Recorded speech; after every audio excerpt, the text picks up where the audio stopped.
Sharjah کا UAE سے الگ ہونے کا اعلان۔ UAE کا پاکستان کو دھوکہ، ہزاروں ملازمین برطرف، پاکستانی شہریوں کا داخلہ بند۔ ناظرین، پاکستانی شہریوں کے لیے بری خبر یہ ہے کہ اگر آپ دبئی جانے کا خواب دیکھ رہے ہیں تو وہاں جانے کا خواب دیکھنا چھوڑ دیں، کیونکہ دبئی حکومت نے اپنی اصلیت دکھا دی ہے۔ چونکہ دبئی اسرائیل کو تسلیم کر چکا ہے، متحدہ عرب امارات نے سوچا تو یہ تھا کہ اسرائیل سے ہاتھ ملا کر UAE کو ترقی دلوائے گا۔ اب وہی فیصلہ ان کے گلے کی ہڈی بن چکا ہے۔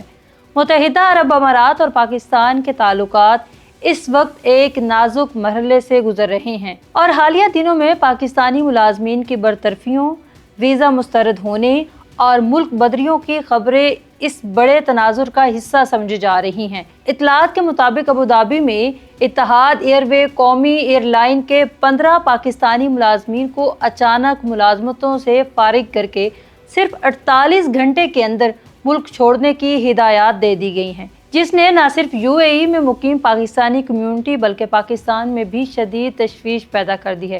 ناظرین، دوسری جانب مختلف میڈیا رپورٹس اور وزارت خارجہ کے ذرائع کے مطابق ستمبر 2023 سے جنوری 2025 تک متحدہ عرب امارات سے 10,000 سے زائد پاکستانیوں کو ڈیپورٹ کیا گیا، جن میں تقریباً 4,740 سزا یافتہ قیدی شامل تھے، جبکہ 5,800 افراد کو مختلف قانونی خلاف ورزیوں، امیگریشن مسائل اور دیگر الزامات کی بنیاد پر ملک بدر کیا گیا۔ اسی عرصے میں 2004 کے دوران 50,000 سے زائد پاکستانیوں کے ویزا درخواستیں بھی مسترد ہونے کی خبریں سامنے آئی، جس نے دونوں ممالک کے تعلقات اور پاکستانی پاسپورٹ کی ساکھ پر سنجیدہ سوالات کھڑے کر دیے ہیں۔ UAE کے حکام نے باضابطہ طور پر مکمل ویزا پابندی کی تردید کی ہے، لیکن مختلف سفارتی اور پارلیمانی بریفنگ میں یہ تسلیم کیا گیا کہ پاکستانی درخواست گزاروں پر سخت نگرانی کی جا رہی ہے، خاص طور پر ان افراد پر جن کے دستاویزات مشکوک ہوں، سوشل میڈیا سرگرمیاں متنازع ہوں یا جن کے بارے میں سیکیورٹی خدشات موجود ہوں۔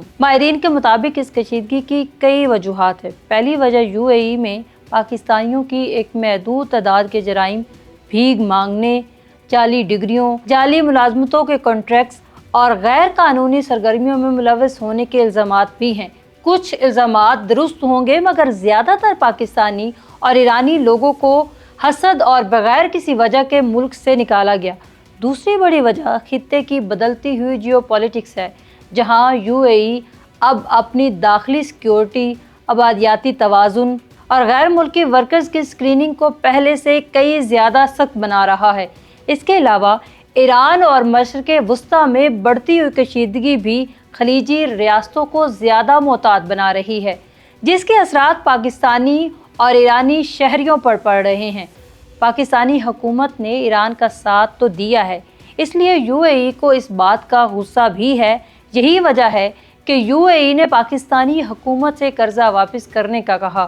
UAE نے ایرانی لوگوں کو بھی ملک بدر کر دیا ہے، ان کے گولڈن ویزے مسترد کر دیے۔ ایران نے حال ہی میں ان دنوں UAE پر حملہ بھی کیا ہے۔ ناظرین، خبریں تو یہ بھی ہیں کہ شارجہ نے UAE سے علیحدہ ہونے کا ارادہ بنا لیا ہے، جس پر UAE کا کہنا ہے کہ یہ ایک انتہائی کنٹرول امیگریشن ماڈل کی طرف بڑھ رہا ہے، جہاں پر درخواست گزار کی سوشل میڈیا پروفائل، مالی حیثیت، کرمنل ریکارڈ اور پیشہ ورانہ قابلیت کو تفصیل سے جانچا جا رہا ہے۔ دلچسپ بات یہ ہے کہ ایک طرف تو پاکستانی ورکرز پر سختی بڑھ رہی ہے، تو دوسری جانب UAE اب بھی پاکستان میں اربوں ڈالر کی سرمایہ کاری، بندرگاہوں، توانائی اور انفراسٹرکچر منصوبوں میں دلچسپی رکھتا ہے، جس سے واضح یہ ہوتا ہے کہ مسئلہ مکمل سفارتی دشمنی نہیں بلکہ اعتماد، امیگریشن کنٹرول اور سیکیورٹی پالیسیوں کا ہے۔ پاکستان کی معیشت چونکہ بیرون ملک مقیم پاکستانیوں کی ترسیلات زر پر بہت زیادہ انحصار کرتی ہے، اور UAE تقریباً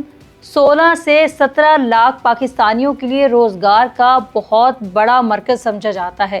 اس لیے ویزا پابندیاں اور بے دخلیوں کے اثرات پاکستان کی معیشت، بے روزگاری اور سماجی استحکام پر براہ راست پڑ سکتے ہیں۔ یہی وجہ ہے کہ اسلام آباد کی کوشش ہے کہ سفارتی سطح پر یہ تناؤ کم کیا جائے، جبکہ UAE یہ پیغام دینا چاہتا ہے کہ وہ صرف ہنرمند، قانون کی پابندی کرنے والے اور سیکیورٹی کلیئرنس رکھنے والے افراد کو ہی اپنے ملک میں جگہ دے گا۔ ناظرین، اس پورے معاملے میں سب سے اہم سوال یہی ہے کہ کیا پاکستان اپنی افرادی قوت کی تربیت، بین الاقوامی معیار کے مطابق دستاویزات اور اپنی شہریوں کے لیے عالمی امیج کو بہتر بنائے گا یا نہیں؟ کیونکہ آج خلیجی ممالک صرف سستی لیبر نہیں بلکہ قابل اعتماد، ہنرمند اور ڈسپلنڈ ورکر فورس بھی چاہتے ہیں۔ اگر پاکستان نے اپنی داخلی گورننس، سفارتی حکمت عملی اور اوورسیز پالیسی کو بہتر نہ بنایا تو آنے والے برسوں میں سعودی عرب،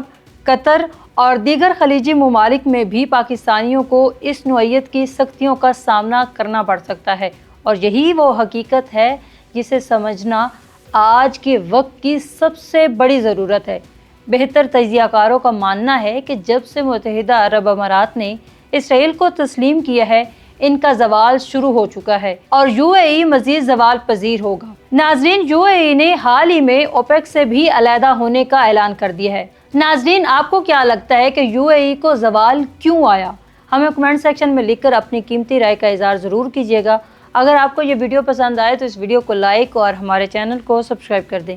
ملتے ہیں کسی اور اچھی ویڈیو کے ساتھ، تب تک کے لیے فی امان اللہ۔